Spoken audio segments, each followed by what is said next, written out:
L'ensemble isolant pour porte et fenêtre est composé d'une feuille de vinyle transparente réutilisable et de moulure blanche ajustable autocollante.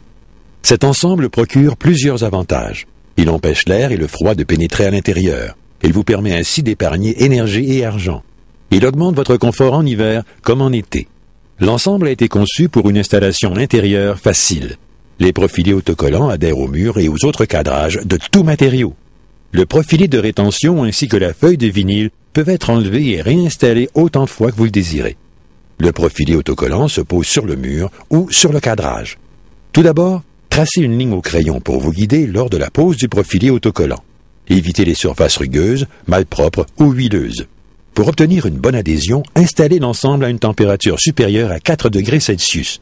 Avant d'assembler, servez-vous d'une scie pour couper les profilés aux longueurs désirées.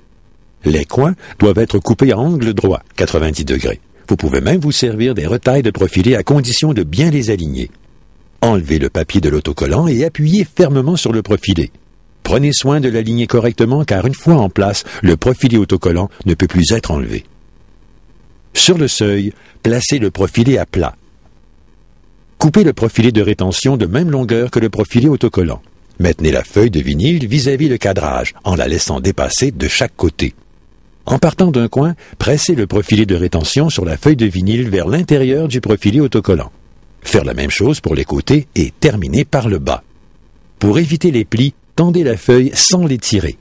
Les marques de plis sur la feuille disparaîtront après l'installation.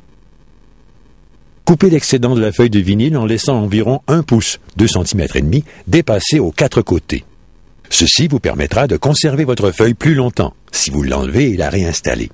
Attention de ne pas installer ce produit à proximité des poêles, chaufferettes ou d'une flamme.